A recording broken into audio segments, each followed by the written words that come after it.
Well, I think the biggest skill, and it's been proven time and time again in my experience at least, is those groups need to understand how to take features or epics or whatever you want to call them and break them into small pieces.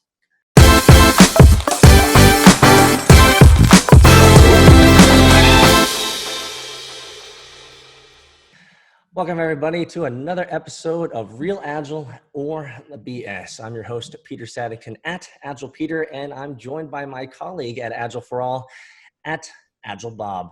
Thanks for joining us today, guys. We love to address frequently asked questions around Agile and agility, and today we're going to be touching on a topic around feature teams and component teams.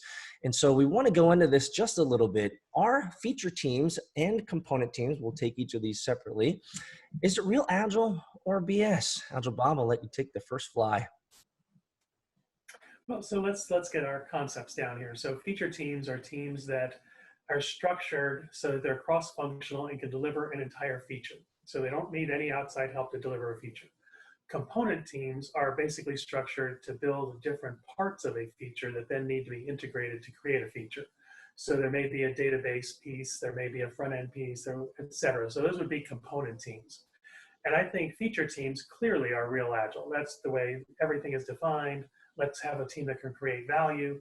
That certainly aligns. That's definitely real Agile.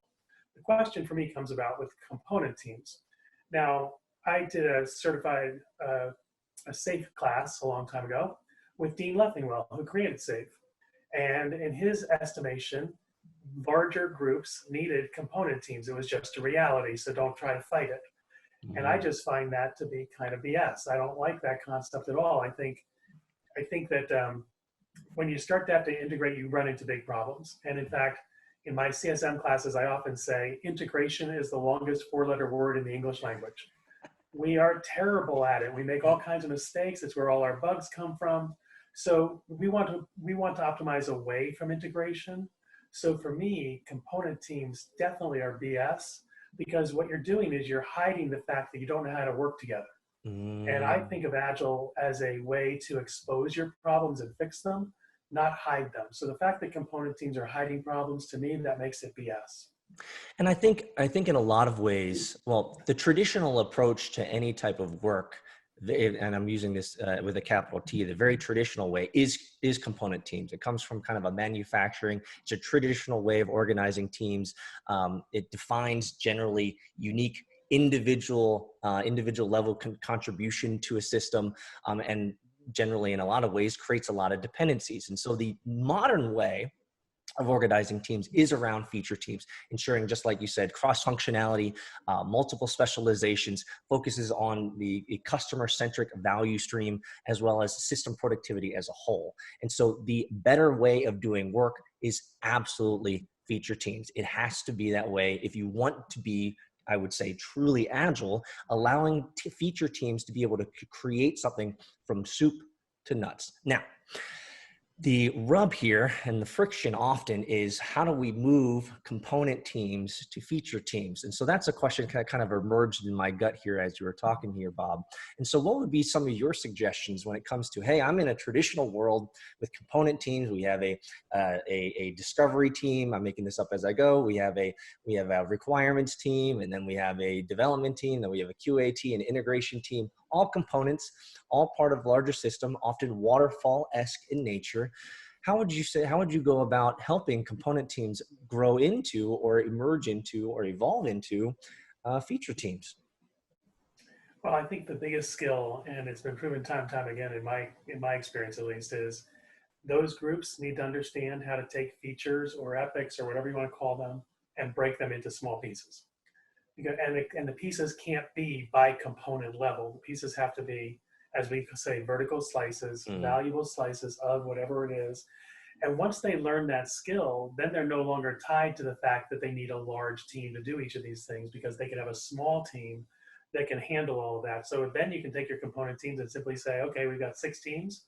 I need one from here, one from here, one from here, one from here. Put those 6 people together. I now have a feature team that can perform. Now, can all feature teams do all features? That may or may not be true, but at least I'm dealing with value each time. As soon as we start having those component teams, how does a database team create customer value? Mm. I just don't see it. How does a front end team create customer value if they can't control the back end? So you can't create value, which is the core of Agile. So right there, we have a problem, and it's got to be BS.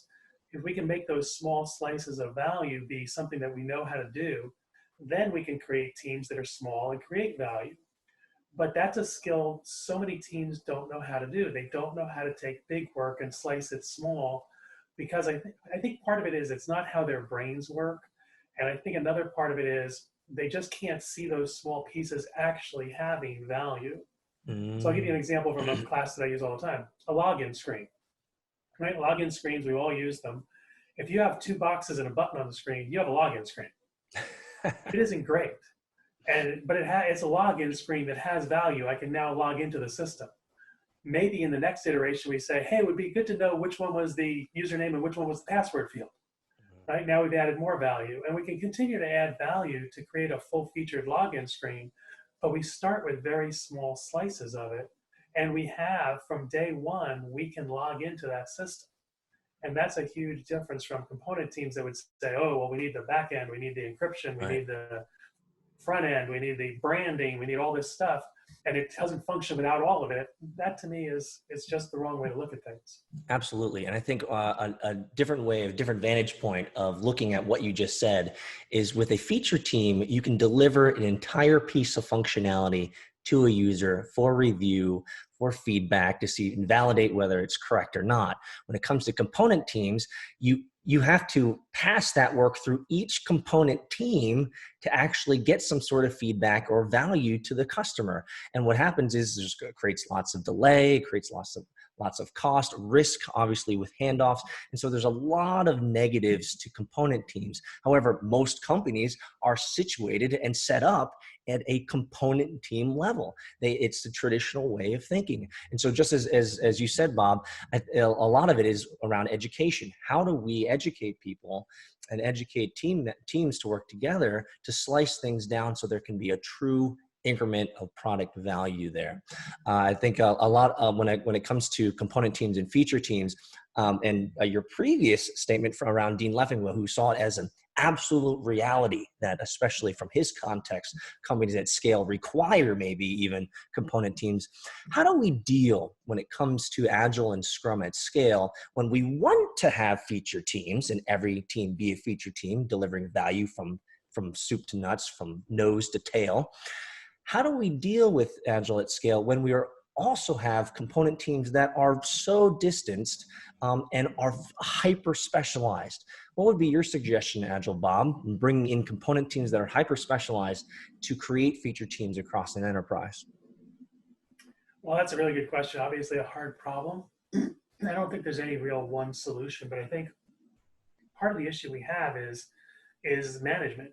Not that Mm-hmm. managers are inherently good or bad, but there's generally going to be a manager of each of those component teams. And if we're going to create feature teams, now how does a manager of a database group suddenly become a manager of a cross-functional team? Well, at that point, we have to recognize that management changes to leadership. And how do we have that same person who has various management skills acquire the skills necessary to be a leader of a cross-functional team versus a team that was in his or her specialty? So I think part of it is overcoming that and helping managers better understand where exactly they fit within an Agile context. Because, I mean, you and I have seen it at conference after conference, class after class. There are certain people who will at least jokingly say, by the way, there are no managers in Agile. And as soon as you say that, you're basically saying Agile doesn't fit in all these companies who are watching you, because every one of them has managers and they're not going to go away. Mm-hmm. I personally don't believe managers go away in Agile. I think managers have a different role in agility. That's why we have certified Agile leadership classes, things like that. But understanding where their role really fits can really help the transition between the component teams and the feature teams. Otherwise, we run into the situation where they don't want to change because they don't know how their role is going to fit. And even if they were looking for a new job, nobody wants to be forced out of a job. That's just not something that we take for granted. Absolutely. I was actually tasked with this question in one of my previous certified Scrum Master courses, kind of around this idea of when it comes to a larger organization, we want to have full value, go through the value stream of featured teams, but we also have hyper specialized component teams. And I essentially said the same. I'm okay, and this will be my final statement around featured teams and component teams, real Agile or BS. I'm okay with a blended system with the intent that it'll grow into full feature-based teams. And that's how I answered it to this student who was, I believe, a director at his company. I said, we want to progressively move towards agility. It's not that we're going to be agile tomorrow. It's not going to happen. And if you have a lot of component teams, that's fine. And I'm okay with a blended system. But the whole idea is that we have the intent, and I think that's a key word, intent as leadership, intent as management, to move teams and educate teams on how to thinly slice stuff, how to create value at a feature level, and grow into feature teams over time. And that's the goal. We don't want to say, hey, a blended approach is what we want to live with forever. Frankly, there's better ways to do it. And we've seen that in clients and customers. So it is possible. And so I would say, I would take a middle ground here, Agile or BS. It's okay to have a blended system between feature teams and component teams with the intent that those component teams move into feature teams over time with education and care, and maybe even just a little bit of love. I'll let you have the last word here, Bob. I think the other thing to recognize is we often take our organizational structure and make it be our work structure because that naturally matches. One of the things teams can do is not change their organizational structure. They can still have people report to the same manager, just change their working structure so that the teams are across those various groups.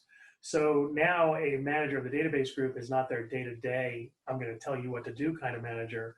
They have to now figure out how to grow their people across multiple teams, but they all still report within that same silo. It's just working across those silos in a cross-functional team has changed. And I think that might be a way to transition into feature teams from component teams when you don't have to change the org chart. Awesome. Well, thanks so much, guys, for joining us in today's episode of Real Agile or BS. We take on the idea of feature teams and component teams. Make sure to subscribe, leave a comment below, let us know your thoughts, or if you need a little bit of help with your organization moving your teams from component teams to feature teams, let us know. We're here to help. Thanks so much, guys, and we'll see you guys next time.